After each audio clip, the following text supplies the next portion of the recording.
so we can display it to our players and to get it so that we can access it later on and keep all of our stuff in one place to organize it. So we're going to look at some different tools that I've been using for the last year with Avarice. And you're going to see right up there on the screen over there. Actually, that way because it's in reversed. Players and to get it so that we can access it later on. So, right over here, you're going to see Avarice, the Shattered World here. This is my World Anvil page, and we're going to get into this in a little bit here to kind of go over some of the tools I've been using. So, first of all, also, just to kind of go from there, just a disclaimer as usual here because I'm a little bit scattered right now. We are the House of Gamers. If you're looking for D&D games, you're looking for hosting or running D&D games, we have a number of campaigns running, a number of one-shots going here, and a lot of players that all want to be involved with D&D. So if you're looking for a place to play or a place to host, come on by the House of Gamers there. The link is in the description below, so you can jump in there and check it out. But we're going to be looking at some fun little content today. I'm just trying to make sure my windows are all in the right place. It's a little bit crazy. So, um, first of all, I've been running this Avarice for a year now, and entirely online with a number of players here, stretching from me and the Pacific time zone to a number of players in the East Coast time zone and a couple of players in the UK. And the only way we can do that is through an online platform. And it's a lot of fun in just bringing people from all different places, but there's a lot of logistics and a lot of things about sharing content. When you're sitting around a table, it's easy to hand someone a piece of paper that has some content, some notes on it, or to put up a little prop that you can have, or hand someone note cards. All of these things are a little bit easier. You have miniatures you can put on little battle mats on a table, and all of that is different when you're talking about an online game. You don't have those options. You don't have those resources available. But there are some great resources online. And I'm going to point out today some tips and tools that I've found, some things that'll help you maybe organize your games and make things a little bit easier for your online experience. So, first of all, one of the questions I've been getting is getting ideas and brainstorming ideas and finding things. You're finding your inspiration. And I'll just say, I go online all the time. I'm finding all kinds of things in terms of great resources and sites that have randomized tables. If you want to check out a great one, there's a Waldo's Guide, just like for Waldo's Guide D&D. He's got some great randomized tables for shops and locations and encounters. Really cool setup there. Also, an Excel spreadsheet. You click a couple of buttons and it generates an entire shop full of inventory. Pretty neat stuff. So once you find those things, bookmark them, come back to them later on, use those as a resource to help you with your games. Some shortcuts for you. But nothing beats, for me, I never go anywhere without my notebook. One of my notebooks here. And so if I have an idea, if I get an inspiration for a plot hook or an NPC or just something that I want to include in the game down the road here, jot it down. Come back to it. You're going to have all kinds of information in here to go through and continue your game and to plan out that next adventure, or maybe something that's going to happen 6 months from now, or at the end of the campaign. You never know what inspiration is going to strike. So have something available.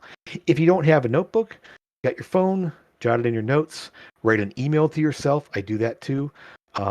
Just something that's going to give you some way of coming back to that information later on, because that inspiration is always going to be there. As a DM, I never stop thinking about my game, about my players, about things I want to do, and I'm in the store, all of a sudden I'm like, oh, this is a cool idea. I'm going to write this down, or I'm going to put this on my phone so I don't forget it. So again, those inspiration strikes, take it and run with it. And my lights just went up. That's okay. You can still see me. But how do you keep all that content organized? And that's where I ended up discovering World Anvil. There's other options. You can have Google Docs that you share with your players. You have I've seen one DM online that's using OneNote and organizing things. You can have guides you put together and hand out to people, either digitally or in person if you have that, if you're lucky enough for that. But you want a way to share information with your players, because there's a lot of lore. There's a lot of things going on in a long running campaign. It's hard to keep track of all that. We forget things. And so having some ways of having plot threads that people are accessing, maps that they've seen, locations they've been to, all of those things are really important for the players to get everything together and to organize things for yourself. I see Zach there is using OneNote. Exactly. And so if you can share that with your players or at least keep an online like dictionary or guide or encyclopedia for yourself of all the different content you put together, you can easily go back and reference that down the road. Now, I discovered one World Anvil. From a previous campaign I was in, they were using it, but to be honest, they weren't really using it to its full potential. They had some good things in there, but they didn't really go into it. So when I started planning my campaign, I delved into it, and I did get a subscription. It does require a fee per year, and it's about, well, I won't get too much into cost here, but I will say it's about $40 per year, roughly. So not too bad for the whole time. Um, Yes. Some other options here. OneNote, Google Docs, handwrite, and then use Roll20 handout to show it to them. And we're going to get into some of those ideas later on here. But in terms of keeping everything organized, the reason I'm going to show you this and kind of give you a quick little tour of my World Anvil is to kind of give some ideas to maybe if you're not doing all of this, which I don't expect it, I wouldn't say this is the best thing, but this is what I've settled on at least. And so I have my introduction here, the current date in the campaign. We'll get into calendars here in a moment because calendars are very fun.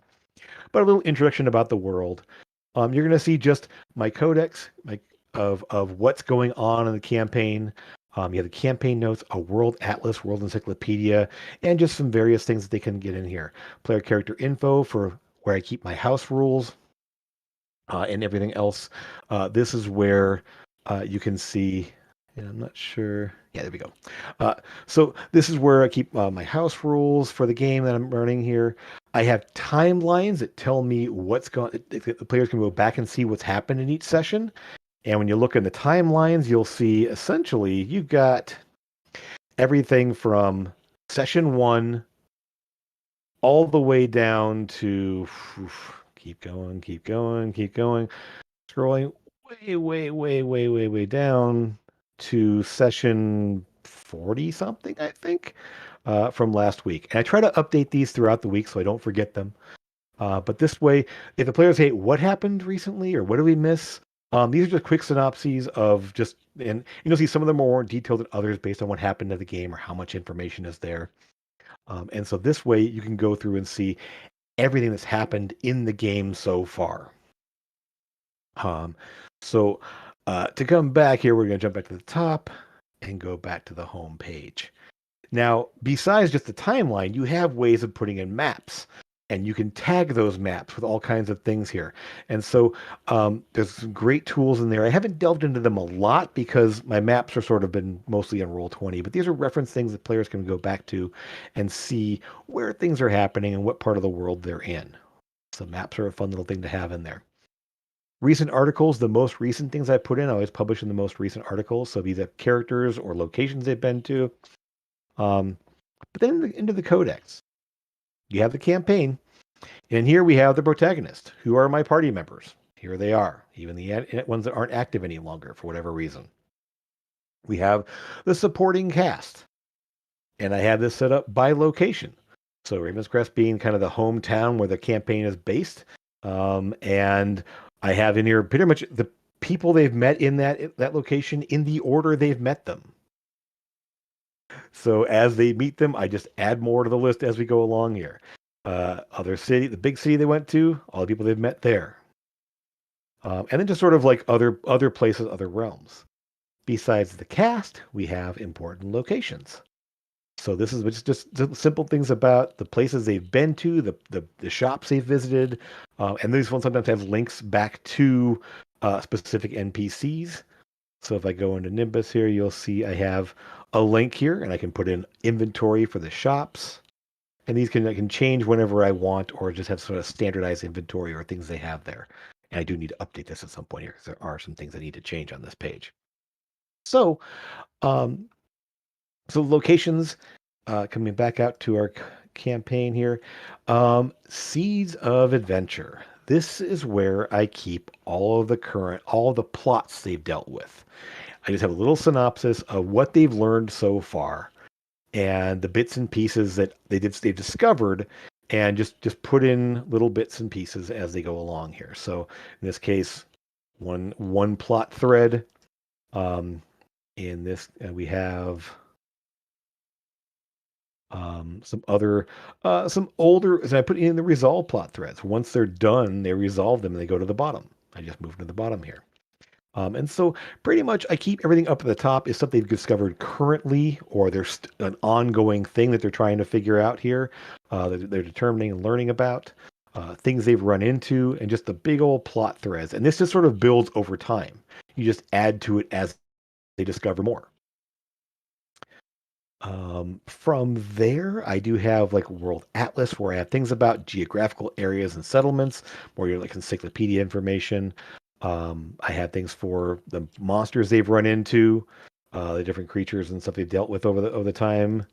Um, any disease religions. As they learn more about things, we just add more and build this up. Um, Another fun thing that's in here, and this is where keeping things organized can be really helpful. And this is the calendar. Now, World Anvil has a built-in calendar function where you can set up your months, days, and years. And for me, Avarice runs off a 7-day week. You'll see Sunday, Moon Day, Forge Day, Water Day, Thresh Day, Fire Day, Star Day. They correspond to literally Sunday through Saturday.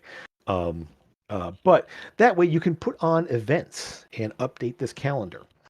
And so the way Everest works here is I've got essentially a 1 week festival at the start of each season, and then 3 months of 28 days. And you'll notice I actually put the events that have happened on these days. So the party knows, oh, it took this long to get from here to here. And they met this person here. And so this map is, again, goes along with a timeline for important events they've had throughout the time. I've even put in the characters' birthdays that are on here. I think Sora's was the first one here. I know Sora's out there in the chat there. So they can actually celebrate birthdays if they want to, or just kind of know those are coming up and make an event those or not. They're currently in the month of planting, which is the first month of spring. And we are looking at currently, it wasn't. Okay, well, maybe I'm wrong.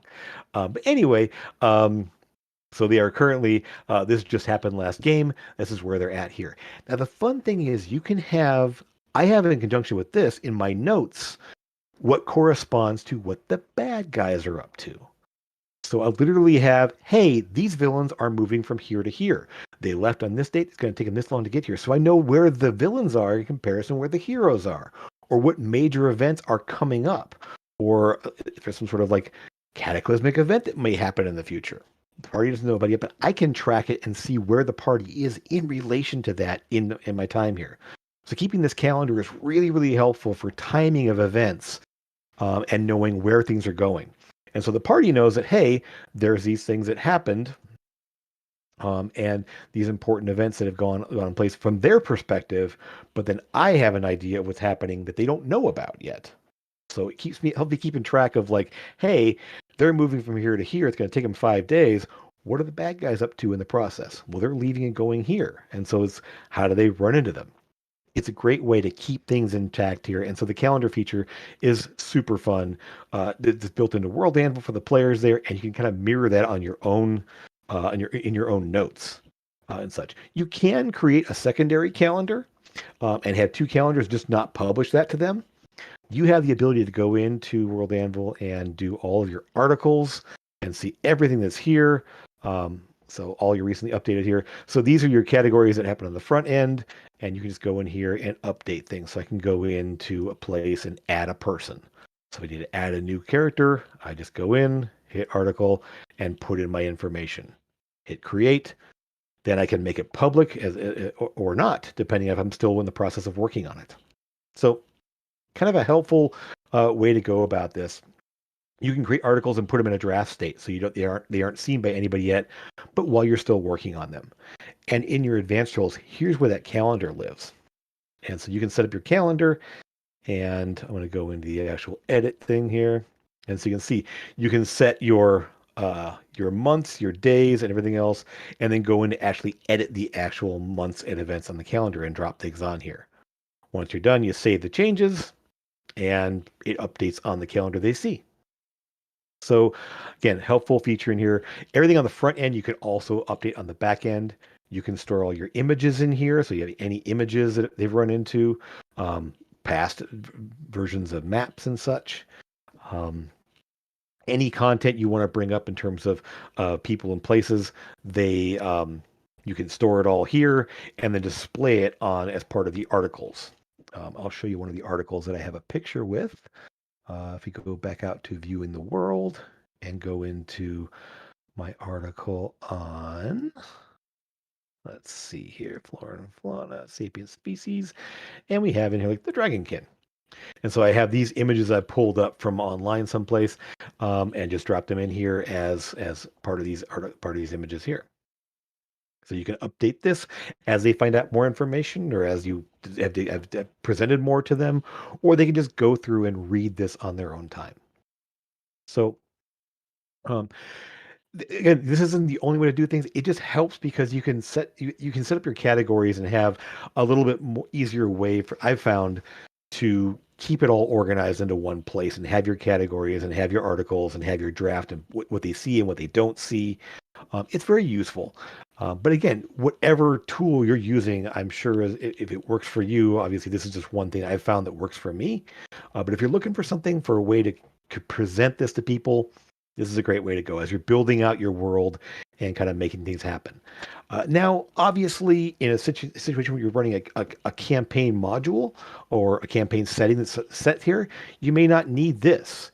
And there are your basic notes or whatever hard copy of an adventure thing you have, and you just put in tabs or whatever system you're using. That all works just great. But again, this is more for your world building aspect and making sure that everything is in place for you to be able to keep it organized for yourself and for your players. So, in getting information out to your players, how do we go beyond just the organizational aspect of the information, the world building pieces, and all the people, places, and things that you've developed? How do you find maps? Well, you can go on Google or whatever, or whatever search engine you're in. Just put in D&D map snowy forest road, and you'll find an image. You can just kind of copy and paste those images around there and play with those things as maps. But sometimes you want to customize those maps, or maybe even make your own. And so the tool that I ended up, and there's a ton of mapping software out there. I mean, just an absolute ton of things you can do. The tool I ended up working with here, because it ended up being a little bit more user friendly, had a lot of capability to it, was Incarnate. And so incarnate.com right here, you can set up your maps. And this is the first map I did, the roadside village right here. It was done with only the free version of Incarnate, which it's about $25 a year for Incarnate. Not too bad overall, and you get a huge suite of tools to edit things here. But even the free version, if you look at our map here, you can see kind of a fun little thing to play with. You can basically make so essentially you've got ways to do your grassy areas, your cobblestone area, and kind of making your paths. You can put in stamps for like hillsides and trees and buildings and all of these things here. So basically, if you want to put a new building in, you just come in here and drop it on here, and you can zoom in and resize that building, rotate it, move it around, all of these things here. And so you can take this and play with this and make your own custom maps. And I won't get into the full tutorial. If you go online, there's some great tutorials for Incarnate and how to build even world maps. I'll show you a couple here in a minute I haven't done, but that I can show you how like what someone can do with this tool. It's pretty amazing. But yeah, so this is the basics of Incarnate. And once you're done with this, you can go ahead and export it as an image and then drop that image into whatever platform you're using for your gaming, for running your game. We'll get into those platforms, but things like Roll20 or Foundry, or there's another tool called Owlbear or Fantasy Grounds. Whatever tool you're running your game in, take this image, you drop it in there, resize it, and you've got your battle map. If you wanted it as part of your building here, I'm going to go back out to our main page. You can explore, and some one things you're going to find in here is like this person, they created this in Incarnate. This is the tool they use, and you can add in labels and terrain and all kinds of really cool things. You have some other ones like this one here, full world map. Looks, yeah, I mean, just crazy how much detail. And you can zoom in and see some of these details, terrain, oceans, all kinds of things here. This can all be done with the same tool. You can also then do some pretty great, another nice world map here. You want to have a ship? There's a ship here. You want to have a cool looking tavern, the Retching Cat Tavern. This is, again, someone built this here. You can, if you're in here, once you're in a subscription there, you can clone this and then be able to edit it yourself. Add or move things around here. You can just change it up here. I've done that a couple times here with some of my maps here where I've actually taken and done a clone of someone's map here and then heavily modified it, just changing the walls and the terrain and everything else around it there. But you can sort of use it as a basis.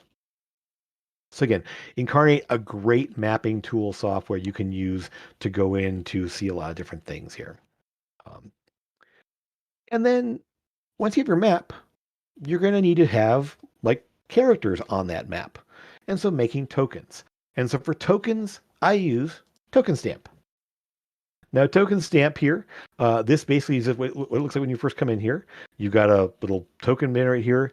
You find an image, again, Google search or whatever you happen to have here, drag that image on here, and now you can kind of move it around here. You see a preview of what it looks like right over here, and you can make this image larger or smaller, and you can change the border to many different border types. You want something like that. You want to change this or change the color to maybe a blue border. You can do that. Whatever you want to have for your borders. I like to take my characters, my party members, and match the color they use in Roll20 to the border of their token. Makes it easier to find them on a map because it matches their chat token, their chat color, with the token color. Kind of a neat little trick there. Might save you some time and headaches later on when it comes to playing in your online environment. So once you got this, you hit download and you have yourself a token. You can drop it in whatever platform you're using and you're all set. That's Token Stamp. Pretty easy little tool. You can get fancier with adding some text or making the scale a little larger or smaller. You want a smaller token for like maybe a familiar or an animal companion. You can lower the scale of this. So now the token actually, rather than filling up the whole space, is now smaller. So you can change the scale of your tokens that way. Kind of a fun little tool here. This is just Token Stamp. Roll Advantage. You can just search for Token Stamp online and you'll find this tool. Okay. And then putting it all together. This is where your online platform comes in. And I've used Roll20. I've played in Foundry. I've seen a little bit of fantasy games, and I've watched some games using Owlbear. They all have their pluses and minuses. They all have great things about them and some not so great things about them. But the one I've settled on was Roll20 because it's kind of the one I first used, and it's the one I kind of got to know the best. I'm not saying it's the best out there, but it's a good place to start. It's a and even the free version of Roll20 is going to do everything you need it to do. As a starting DM, especially. The only reason I upgraded to a subscription for Roll20 was literally because I ran out of storage space.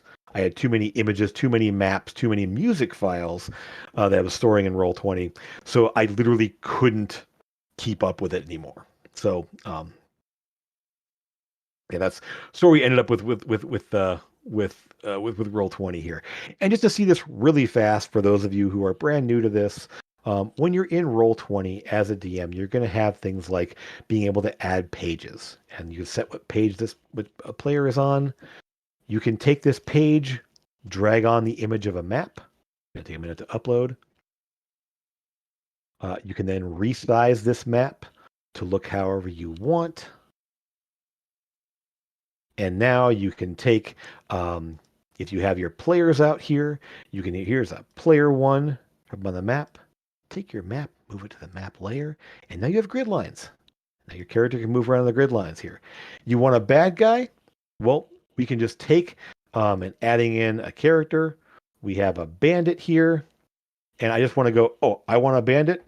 Well, let's just go in here and find a bandit. It's going to search the content here. And the content in here is going to depend on what you've paid for in Roll20. This is where the cost comes in. But you can just create a bandit and modify it here. So what I'm going to do is I'm going to start with just a basic bandit here, drag it on here. Try that one more time. Create an NPC. There we go. Now drag in the bandit. It's going to populate all the stats. You're ready to go. He's got a scimitar and a light crossbow. You're all set. This character's ready. This bad guy's ready to use. And you can go from here. Not quite. Here's where we're going to add that token in we just made. So we just made a token. And I'm going to go in to edit. And notice I can just drag on a picture. I can drag on a token. And now I can save those changes. And now when I go into here and drag my bandit onto the map, we now have a bandit from our to fight. There's a lot of options in here to how to customize those tokens, how to customize your maps, how to customize everything in here. I will say there are some great tutorials online. The one I found great for Roll20 is you can search for Crash Gem on YouTube. It's Crash Gem, like crashing into a car, and gem, like gemstones. Crash Gem has a full, like 20-part tutorial. Go every little bit and piece of Roll20. There's some other ones out there that have some great tutorials as well. But again, this will get you started in terms of like here, you can build your characters out. There are cool extensions that allow you to take D&D Beyond, where you might keep your characters and roll up your characters and keep all that kit back there. And send the rolls to Roll20. The extension is called for Google Chrome. I believe there's extensions for Firefox as well. It's called Beyond 20, and it will just link your D&D Beyond characters to whatever platform you're on. You click on a button on your character sheet in D&D Beyond, and it sends the roll to the chat right here. Otherwise, if you're in here with your character, and I have the bandit is attacking someone, I can go, boom. And I rolled an attack. Oh. And you can set this to roll damage automatically. You can see all kinds of things in here. So all of that, how you do things. It's a light crossbow attack there. You can see what the rolls come up there. And again, how these things display are also your custom settings. You can go in and add music as well. There's a place to put in sound and music to your files. You can even upload music to here. If you go into here, you can actually drag in music files and then play them. You can then add things to your jukebox and then play them for your players. Okay. So again, all the like Foundry, Owlbear, they all have ways of doing all these things. They all have their ups and downs, their pluses and minuses here. So really, whatever works best for you and your players, whatever works best for everything you're doing here, have at it and enjoy whatever tools you have at your disposal. So that's sort of a crash course in sort of how I keep my stuff organized between what I give to my players, what information they have, all the way through the actual playing the game. Okay. And so there's whatever tools you're using. I know you're going to do a great job making it work. And if you ever have any questions, reach out to your fellow DMs. Reach out to me on Discord if you're on there. Looking for Argent Wind on Discord there. I can definitely help out wherever I can. I'm always happy to do so. And then go on YouTube, go on those tutorials, and find those cool things for people to check out and enjoy the content you're seeing. There's some great people out there that can help you out. So, with all of that, we're going to cut to something a little bit different. Any questions you have about the content here or some of the tools, or really anything about world building? We're going to do something a little different this time here. Literally, any questions you have about world building, about running games, about content, about anything else that throw them my way. I wanted to see if there's any questions you've kind of missed out from previous sessions or previous times here. Go ahead and drop them in the chat, and we'll kind of go from there. I'll get us started while I'm waiting for things for chat to catch up here because it's about 10, 15 seconds behind me. Um, some things um, one of the things I mentioned in the previous episode with creating items and homebrew content in D&D Beyond especially, there are some great tools in there for creating your own homebrew. And so while I'm hopefully get a question or two popping up here, um, excellent. Get those. I'm just going to show you where those are in D&D Beyond. And in your collections, you're going to see homebrew creations and ways to create even spells, monsters, magic items, backgrounds, feats, races, and subclasses. You cannot create a full class. You cannot create non-magic items, technically, but essentially you can do all kinds of things in here. And if you once you've created them, you can access your homebrew creations right here, and all the items you've created in D&D Beyond, including ones that maybe from whatever campaigns you've been in the past. Oh, I had to, Zach, I know you're there, but I did create Gauntlets of Helm. Here they are. Um, uh, my character who uses these gauntlets here, just well, he's gone now, horribly gone. And so this is the item that one of the main items he was using here. Fun little item that I built into D&D Beyond so we could have access to it. So, first question I see here: what do you find the hardest aspect to keep organized in the game besides the players?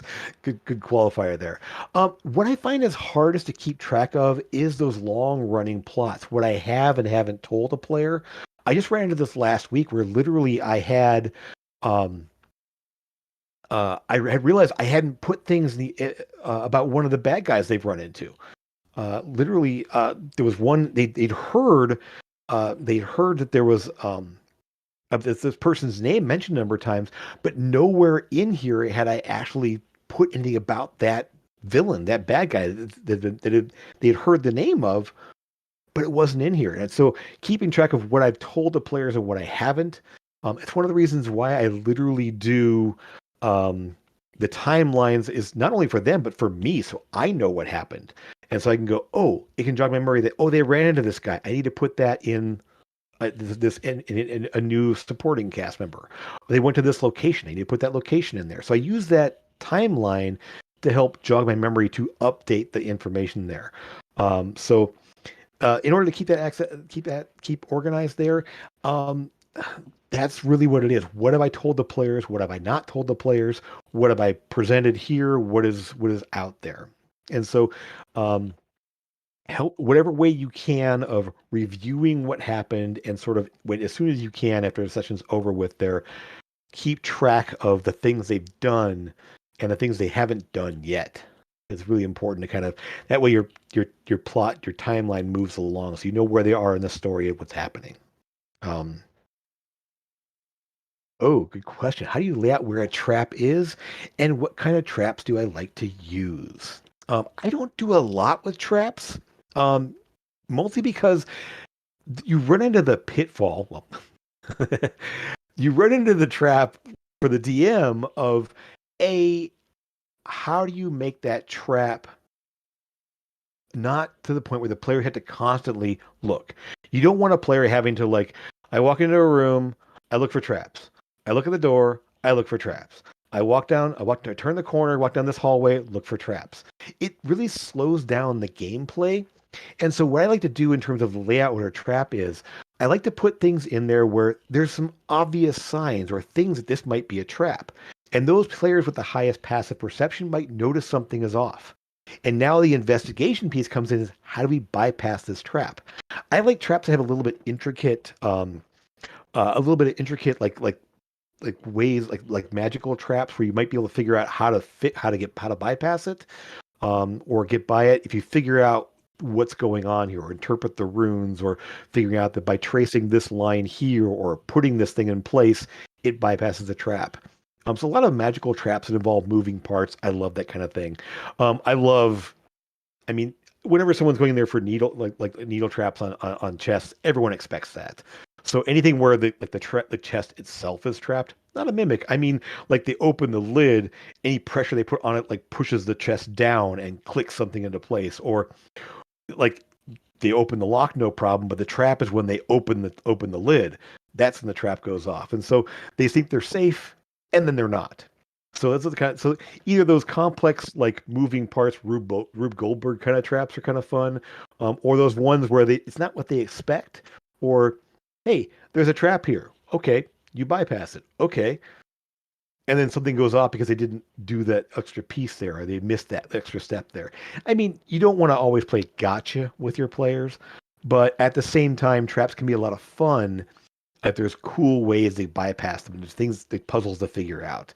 Traps can lead to fun little puzzle moments um, or ways of getting creative uses of their items to get around there. Um, let's see. So that's basically there. Always resurrection spells. Oh, yeah, maybe. I don't really see resurrection being a thing that's used all that much in Pavea there, but who knows? Um, we'll see down the road, of course. What do I use for personal milestones level wise? Great question, Evictus. Um, so uh, personal milestones, a lot of times it's when there's something big, big plot elements. Like there's this big plot line to deal with. So for me, actually going back over to here, what I would say is within my Seeds of Adventure, a lot of these resolved things result in level ups. Not every one of them, obviously not all of them, but many things like this slot of the North Forest dealing with this plot was a big plot, and it did resolve with a level up. Dealing with the trolling menace, it was a long-standing a thing that happened throughout the campaign, and so it resulted in a level up. Chains Reforged resulted in them not in a level up, but gaining some new items. Hunt for the Black Coat was a character based. One of our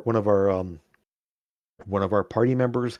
It was sort of one of his plot lines, and when that resolved, they got a lot of information and a new quest to follow on, which actually was the Order of the Green Vial, and that ended up in a level up. So, really, the personal milestones really for leveling up is one of those big plot points. What is something that's resolved, something that's taken a while to get to? Because you don't want it to be like one fight, level up, deal with this thing, level up, deal with this thing over here, level up. And it's like every other session they're leveling up. It's too fast. So looking for those bigger moments, those bigger details, those bigger plot elements they've gone through are a great way to get those milestones. Because again, it is a milestone. Something big has happened. They've resolved some big plot or some foiled some villains attempt to take over the world or destroyed some monster who was getting ready to rampage through the countryside. Whatever it is, there's something that should be big involved in those level up moments. And then things about some in between. Consider um, almost like mini level ups where there's opportunities through rewards to get extra things for your players that aren't a level up, but they can happen in between, especially when you start to slow down because you don't want to just race through to the end and be level 20 and you still have a lot of plot left over. Um, so the idea of they're at this point there where it's going to take a while before they resolve this big issue. So having some rewards in between, like gaining a feat, gaining a bonus to a stat, or gaining a cool item, or gaining some little like extra ability, like a proficiency of some kind. those are all cool things they can get in between those levels that still feel like they're progressing, but they're not getting that big next jump in hit points and spell levels and all those class abilities that come along with it. That it kind of can help unbalance the game. So, great question there. So those personal milestones, I hope that helps out. Um, Side note for DMs, Asgar and Hexographer also good tools. Absolutely. Hexographer I've heard of. I've not heard of Asgar, so I'll check that out there. I've seen also Campaign Cartographer. There are some great if you're willing to go on Patreon, there's map effects that have great tools for designing your own maps through mostly through I believe it's through Macs and iPads um, using what's the tool there? I can't remember, but um, one of the drawing tools in iPads. Great, where it gives you all these cool little stencils and stamps and tools to make maps. Really great stuff. Um, that's there's a there's yeah, so you go on if you go on I actually go on Instagram and I follow a number of map makers on Instagram. Map Effects and Rusty's Maps are two. They keep publishing these great looking maps, and I don't use those for my games, but I use them for inspiration a lot of times for what might a city look like or what might a region of a country look like based on these ideas that I see. And while I'm not using their maps, you could, if you were following them on Patreon or anything else like that, and bringing those maps into your game. But it's great for inspiration. So definitely check that out there. Um, uh, so Dow Phoenix there. For parties that go off script and level up, then finally get back on the story and enter a place where your monsters are now lower level. Is there a tool quickly level of monsters? Absolutely. I'm going to show you what I do. I literally I take this bandit right here, and I want to go, hey, let's level him up. I'm going to go in here. I'm going to upgrade his armor class to 14. I'm going to give him a couple more hit points. Let's say like 24. I'm going to up his stats a little bit, maybe 15. I'm going to give him. This guy's actually paying more attention. He's going to have a 14, a 4 plus 4 to perception, which will increase his passive perception to 14. So you can just kind of tweak the stats here. Then you can go into here to the attacks and say, you know what? He's going to have a plus 4 to hit now and do d6 plus 2 with this. So you can just tweak your enemies up to make them a little bit more of a threat. If you know your party is going to wipe somebody out in there, add some hit points, give them a little bit better armor, give them a little bit better weapons. You can even add magic weapons onto these guys. A number of my party members are going to be running into some people that have some gear. So literally you can go into these character sheets here or whatever you're doing here and just figure out what's going to make these guys a little more of a challenge. Some more hit points, some better defense, some better attacks, a little bit more damage, maybe even adding in like a class ability. Like maybe this guy's actually bandit has a level or two in ranger and they can do hunter's mark. So you can add hunter's mark damage to this. So whatever you can do that's going to give the party a little bit more of a challenge. And don't forget, if this guy's not good enough, throw 5 more. um, so, like, while that one person may not be good, the extra ones you throw in may be more of a challenge. So, you don't need to really throw out everything there. Just a couple of tweaks to make them a little tougher. Add a few more enemies, and you're still going to have a good encounter that they're going to have fun with there. Because again, that monster may not be great, but you can always ramp him up a little bit. Add some more. Add some to his stats. Do what you need to do. You don't need to throw it out and start over or try to do too much there. You can upgrade it here. You can even add in new actions and abilities. Like say you want to add in maybe this guy's got a ring of regeneration or some sort of like thing. Maybe he's got some troll blood in him and he can regenerate. You can add regeneration onto here or whatever's going to make that guy a little bit tougher or more of a challenge for the party members. So good question there, Dow. I hope that helped a bit. Dragon here. What kind of technology do I use at the table when I DM? Just a computer, 2 monitors, tablets. Typically, I haven't been running in person for a while. But here I have a 2 monitor setup. And then I have my notebooks and whatever else I have here. So I have 2 large monitors. And so I have my Discord in one. I've got my Roll20 in another. I got my reference material in another place. And so for online here, I actually use all of this stuff here, just spreading it out across a pretty wide space, bit of real estate here. But yeah, I have two monitors. I have one window. I just split my windows apart there, so literally my entire screens are filled up with stuff. In person though, having a laptop at least is really nice to be able to have at least jotting down notes. I usually have notebooks or anything else like that. Um, if you have your players and they have laptops and using D&D Beyond, that's a great way to go here. Again, it depends on what your setup is in person there. If you've got a large table and plenty of space for people to spread out, that's just great. I've seen some amazing game tables that have sort of an like a centered like large monitor that they can put maps on and then have people do like digital like move their figures around on top of like this TV screen thing. Amazing stuff out there when people have time and money to do all this kind of things. I would love to have like an amazing game area where I have all this cool stuff to do with. My Sunday game, I do run a game for some teenagers on Sundays, and it is in person. And that I use good old battle mats with with my wet erase markers. They all have their character sheets and their dice in front of them. I have a DM screen with all my content behind it, and my little dice box there. It's really not that. I find that in person I need a little bit less stuff because I'm not going into all this stuff with the digital stuff and everything else. But it depends on your players. It depends on your setup. It depends on how much space you have, and again, what you've got in terms of technology at your disposal. So it can be a rolled out piece of paper with a hand drawn map on it. A couple like you can use. I've had people using dice for figures or little paper counters to run around on. I've seen it, and it's still just as fun. I'll say. So you don't have to have all the bells and whistles. You can have just again. It's about the experience of running together. It's about the experience of playing together, telling a story together, and all those other things are great. But really, running your games and spending that time together and doing all that fun stuff there, that's what's going to make it a fun experience for everybody involved. Okay. Any other questions we have there? We're closing in on our time here, but um, oh, a couple things here. So just a quick sum up then while I wait for any last minute questions to come in here.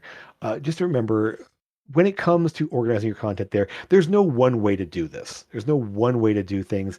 Whatever's going to work best for you and your players is going to be great. Um, so don't be afraid of like having to publish a novel or recreate a campaign setting like any sort of the published campaign settings there. That's not what's most that's not what's the best thing about D&D. Um, do what's going to work for you. Whatever's going to help you make things a fun experience for you and your players. That's what you want to focus on here. And you may find some new tools along the way. You may discover some new mapping software or some new things. I've only been using our Incarnate now for probably a couple of months. And I'm finding some great tools and they're having a good time with it. But before that, I just copied and pasted maps, dropped images on, and called it good. And so I've been kind of building up into new things since then. Um, Question from Invictus there. As a DM, what do we find the most rewarding part of it all? And of course, Zach's answer is perfect there. Players' tears. Um, Absolutely. No, for me, I would say the most rewarding part of it all is being able to tell the story and bringing people that I care about, friends and cool people that I get to meet and spend time with there and telling a story together and letting this world and this whole thing build up to something that's can be climactic and crazy or just goofy and fun or horrifying and terrible. There's so many different ways to play this game and so many different things you can do with this group of people here. So really the rewarding part I find is just is it's the experience with my friends. I mean, I can go online and play a game. I can go on and play MMOs. I can go on and do all that and play multiplayer games. It doesn't compare to this kind of a role-playing game like D&D or any of the other awesome games that are out there. Um, so really it's all about it's the friends we make along the way. So thanks for the question there. That's awesome awesome to hear. And so if any of you are in there, definitely uh, throw in what you find most rewarding as we're kind of wrapping these up here. Um, I want to thank you guys all for being here. We're kind of winding down. Um, if you have suggestions for people in terms of tools that you use or check things out there, drop them in the comments on this video here. It'd be great. It'd be great to have some more resources for people. If you have links to awesome mapping software or tools that you use, but absolutely, drop them in here, share them with your friends, spread them around to different people, and make sure that everyone knows the cool things you can find out there. I'll post a few links in this video. In the description here, myself afterwards here. So if you want to come back to this one, check it out there. I'll have some links to the tools that I'm using, and some other things that I found. But absolutely. If you find some things here, drop them in the comments or just share them with your friends. Uh, Green Dragon, I find the friendship and the stories make together the most rewarding part. Exactly. That's what makes us the best game in the world, I think. I mean, role-playing games, TTRPGs, nothing compares. So the fact that you're here, the fact that you're listening to this, I think that really shows that. And I'm glad you're all here with me. Um, We're going to be here again next week, tweaking some ideas for next week's episodes there. But if you have any questions that you have, want to throw them to me as a comment, absolutely like button if you like this, they're awesome there, and share it with your friends. Love to get more people in here chatting and asking questions and stuff. Um, but again, next week we'll be here again for episode number 12. We're still, like I said, I'm still getting some ideas here. So if you want to throw me a question or make a suggestion, I'm always up for that. And putting together something for you guys for next week here. But again, thanks for being here. Love having you all here, chatting away and listening in. And well, thanks for coming into the Tumble Tankard. We'll see you again real soon. Take care, guys. Have fun.